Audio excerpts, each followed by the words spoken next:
Apa itu nation survival? Apa itu nation right? Apa itu nation interest? Bisakah kita membedakan ketiga hal itu tentang kebangsaan tersebut? Untuk mempertahankan hidup sebuah negara yang berdaulat utuh, maka kita setiap anak bangsa harus paham apa itu masalah kebangsaan. Kita mulai bahas dari nation interest. Apa yang dimaksud dengan nation interest? Nation interest adalah ke arah mana negara kita bergerak menuju.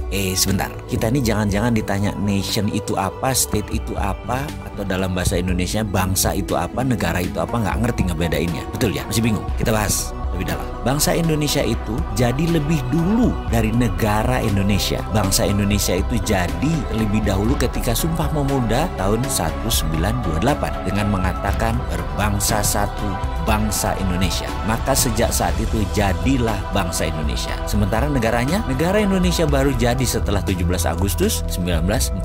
Baru ada yang namanya NKRI, baru ada negara atau state. Bangsa atau nation itu ada haknya, ada right-nya, dan ini yang harus ditegakkan. Bagaimana menegakkan nation interest? Dalam jangka panjang, kita ini harus memiliki sistem bernegara yang kuat. Kita ini harus memiliki sifat bangsa yang penuh dengan kompetensi. Salah satu pentingnya bernegara adalah kita memahami prinsip bernegara. Yang membedakan negara Indonesia dengan Singapura, yang membedakan Indonesia dengan Cina, yang membedakan Indonesia dengan Amerika adalah prinsip bernegara masing-masing. Ada value yang ditanam di setiap negara. Ada prinsip yang dianut di setiap negara. Misalnya Bill of Rights-nya Amerika, Liberté, Égalité, dan Fraternité-nya Perancis. Cina dengan BRI-nya, Belt Road Initiative. Indonesia dengan Five Principle atau Pancasilanya. Kita sekarang melihat negara yang sulit dikontrol karena populasinya 1,5 miliar manusia, yaitu bangsa Cina. Bagaimana bangsa Cina ini supaya mempunyai negara yang tetap utuh? Bukan main-main mengelola bangsa Cina ini. Negara Cina sangat serius mengurusi bangsa Cina. Juga demikian dengan Amerika. Ada 380 juta bangsa Amerika yang terdiri dari multiras, bukan suku loh, ras dan etnik. Ada 100 kali. Amerika adalah negara imigran. Indonesia rasnya sedikit. Ada Melanesia, Polinesia, dan Melayu. Jadi suku bangsanya kita banyak. Dan yang unik adalah 89% beragama Muslim. Sehingga Indonesia bisa dikatakan dengan 267 juta jiwa, 89%-nya adalah Muslim. Indonesia adalah negara Muslim terbesar di dunia. Jadi bagaimana membuat negara kita ini utuh terus sampai akhir zaman? Saya teringat sebuah sesi dikala saya masih aktif di sebuah lembaga negara urusan pertahanan. Kami diperlihatkan, ditontonkan film dokumenter yang sangat menarik. Film ini adalah bagaimana Cina membangun doktrin bernegara masuk ke bawah sadar anak-anak bangsa Cina. Diperlihatkan melalui kamera CCTV di video tersebut di sebuah tempat penitipan anak. Karena kala itu banyak sekali suami istri yang bekerja di Cina dan anak sematawayangnya dititipkan di tempat penitipan anak milik negara.